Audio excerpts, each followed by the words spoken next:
MS word के इस course में आप सबका एक बार फिर से बहुत बहुत स्वागत है। एमएस वर्ड के इस कोर्स को आगे बढ़ाते हुए आज हम लोग देखेंगे टेक्स्ट बॉक्स का यूज़ हम लोग कैसे करते हैं। तो टेक्स्ट बॉक्स जनरली हम लोग उस टाइम यूज़ करते हैं जब मुझे किसी बॉक्स के अंदर में कुछ कंटेंट लिखना रहता है, तब हम लोग टेक्स्ट बॉक्स का यूज़ करते हैं।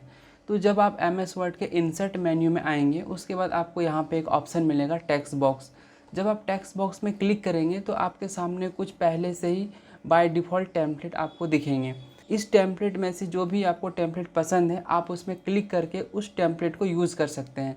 और इसके अलावा अगर आप अपना कस्टम टेक्स्ट बॉक्स चाहते हैं तो उसके लिए आप ड्रॉ टेक्स्ट बॉक्स में क्लिक करेंगे और यहाँ से एक आप बॉक्स को ड्रॉ करेंगे और फिर उस बॉक्स के अंदर जो भी कंटेंट लिखेंगे उसे आप एक बॉक्स के अंदर में रख पाएंगे। तो चलिए इसको एक बार प्रैक्टिकल करके देखते हैं। तो सबसे पहले मैं इस सब में से किसी एक टेम्पलेट को क्लिक करता हूँ। जैसे कि मैंने इस पर क्लिक किया, तो जैसे ही मैंने इस पर क्लिक किया वो टेम्पलेट हमारे पास आ गया। अब आप यहाँ पे इस लाइन में जा कर के इस टेक्स्ट बॉक्स को आप कहीं पर भी इस तरह से ड्रैग करके आप कहीं पर भी इसे शिफ्ट कर सकते हैं। उसके बाद आप चाहें तो यहाँ पर क्लिक करके जो भी कंटेंट है इसे डिलीट करके आप अपना कस्टम टेक्स्ट यहाँ पे लिख सकते हैं।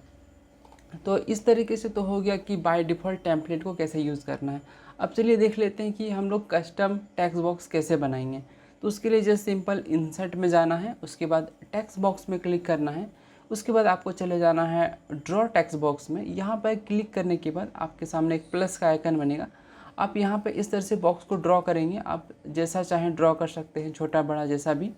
जैसे आप ड्रॉ करेंगे उसके बाद यहाँ पे आप जो भी कुछ कंटेंट लिखना चाहते हैं, यहाँ पे कंटेंट आप यहाँ पे लिख सकते हैं। उसके बाद आप शेप स्टाइल्स में जा कर के आप यहाँ से इनका बॉर्डर का कलर भी चेंज कर पाएंगे। और अगर आपको बॉर्डर का विड्थ अगर आप बढ़ाना चाहते हैं तो आप जाएंगे शेप आउटलाइन में। यहाँ पे क्लिक करने के बाद यहाँ से भी आप कलर चेंज कर सकते हैं।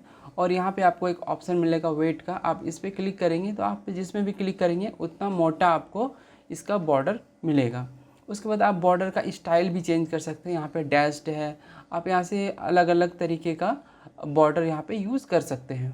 इसके अलावा अगर आप इसका बैकग्राउंड कलर चेंज करना चाहते हैं तो आप यहाँ पे शेप फिल में जा कर के भी इसका बैकग्राउंड का कलर आप यहाँ से चेंज कर सकते हैं।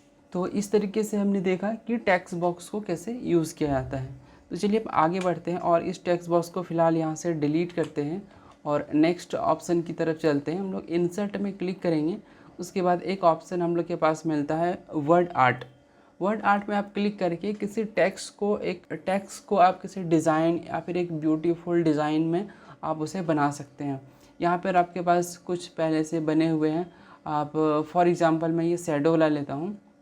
तो जब आप ये शैडो वाले में क्लिक करेंगे तो आपके सामने इस तरह से आ जाएगा टेक्स्ट। आप अपने अकॉर्डिंग इसे डिलीट करके आप अपना टेक्स्ट लिखेंगे और फिर बाहर में क्लिक करेंगे। आप जैसे ही बाहर में क्लिक करेंगे आप देख पा रहे हैं कि आपका टेक्स्ट वहाँ पर लिखा हुआ रहेगा और एक हल्का सा शैडो बन के आ जाएगा। जैसे कि ऐसा लग रहा है जैसे ये किसी हम ग्लास के पास रखा हुआ है और वो उसको एक शैडो बना रहा है। तो इस तरीके का आप यहाँ पर एक ब्यूटीफुल टेक्स्ट लिख सकते हैं। जब आप यहाँ पे क्लिक करेंगे और आप इसे सेलेक्ट करेंगे तो आप इनका कलर यहाँ से चेंज कर सकते हैं या फिर आप इसका डिज़ाइन भी यहाँ से चेंज कर सकते हैं। यहाँ पे आपको बहुत सारे ऑप्शंस मिल जाएंगे इसको डिज़ाइन करने के लिए। आप इसको जितना छेड़ेंगे उतना आप ब्यूटीफुल या फिर और कस्टम डिज़ाइन इसे आप बना सकते हैं। तो ये तो हो गया हम लोग का वर्ड आर्ट। अब नेक्स्ट तरफ हम लोग चलते हैं जहाँ पे ये है ड्रॉप कैप। ड्रॉप कैप क्या करता है कि अगर आप देखे होंगे किसी कंटेंट में जो फर्स्ट लेटर होता है वो काफ़ी बड़ा रहता है, तो उस चीज़ को बनाने के लिए हम लोग यहाँ पे यूज़ करते हैं ड्रॉप कैप का। उसके लिए हमारे पास यहाँ पे कुछ पैराग्राफ होना चाहिए, तो मैंने कुछ पैराग्राफ मैंने ले लिए हैं। उसके बाद आपको जस्ट कुछ नहीं करना, जस्ट वी के पास क्लिक करना या फिर फर्स्ट लेटर जो है वहाँ पे आपको क्लिक करना है। उसके बाद आपको जाना है ड्रॉप कैप में। ड्रॉप कैप में जाने के बाद एक यहाँ पर पहले से आपका नन रहेगा। नन मीन्स कोई ड्रॉप कैप हम लोग यूज़ नहीं कर रहे हैं। इसके अलावा आप दो ड्रॉप कैप यूज़ कर सकते हैं। एक है ड्रॉप्ड। जब आप ड्रॉप में क्लिक करेंगे तो इस तरीके से आप उसे बना पाएंगे। अगर आप इन मार्जिन में क्लिक करते हैं तो भी आप देख रहे हैं ये साइड चला गया और एक इक्वल मार्जिन के साथ वो वहाँ पर अपना है।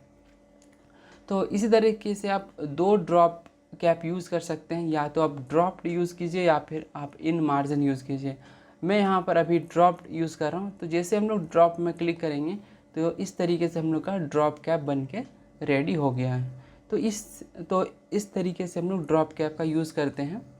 उसके बाद यदि हम लोग आगे देखें कि अगर यदि मुझे डेट एंड टाइम यहाँ पे इंसर्ट कराना है, तो जस्ट आप यहाँ पे डेट एंड टाइम में क्लिक करेंगे और क्लिक करने के बाद यहाँ पर आपको बहुत सारे फॉर्मेट मिल जाएंगे कि किस फॉर्मेट में आपको डेट और टाइम चाहिए।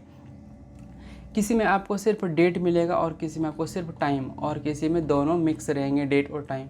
तो आपके रिक्वायरमेंट के हिसाब से आप जो भी चूज़ करेंगे, आप उसमें क्लिक करके ओके करेंगे तो वो डेट और टाइम आपके सामने इंसर्ट हो जाएगा। तो इस तरीके से हम लोग यूज़ करते हैं डेट एंड टाइम का। फिर हम लोग आगे बढ़ते हैं। उसके बाद हम लोग नेक्स्ट ऑप्शन की तरफ बढ़ते हैं जिसका नाम है इक्वेशन। इक्वेशन का यूज़ हम लोग उस टाइम करेंगे अगर यदि आपको कोई मैथ का कोई फार्मूला आपको MS वर्ड में लिखना है, तो उसके लिए आप यहाँ पर इक्वेशन का हेल्प लेंगे। आप इक्वेशन में जाने के बाद आपको यहाँ पर बहुत सारे फॉर्मेट मिल जाएंगे। आपको इसमें से जो भी यूज़ करना है, फॉर एग्ज़ाम्पल मुझे ये यूज़ करना है, तो हम लोग इस पर क्लिक करेंगे तो वो फॉर्मेट हम लोग के सामने यहाँ पे आ जाता है।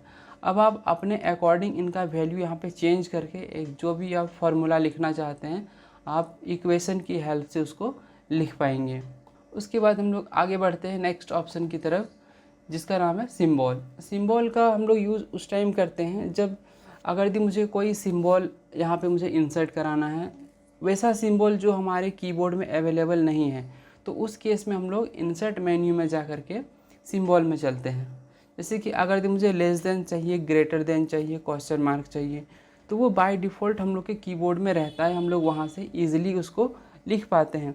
लेकिन इसके अलावा जैसे कि डॉलर का साइन चाहिए, रुपीज़ हम लोग देखते हैं रुपीज़ का सिंबल चाहिए, या फिर अल्फ़ा बीटा गामा, इस तरह के जो सिंबल्स रहते हैं ये हमारे कीबोर्ड में अवेलेबल नहीं रहते हैं।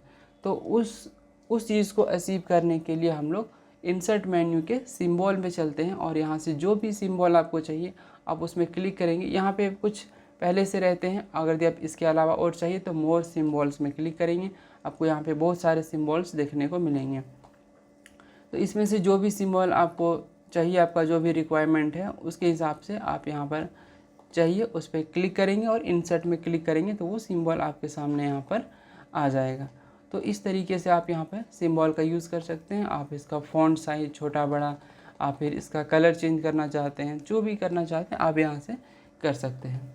तो इस तरीके से हमने देखा कि हमने इंसर्ट मेन्यू को पूरा फिनिश्ड कर दिया है। अब हम लोग नेक्स्ट वीडियो में देखेंगे कि डिज़ाइन मेन्यू में क्या क्या हम लोग कर सकते हैं। तो मिलते हैं फिर नेक्स्ट वीडियो में, तब तक के लिए बाय बाय।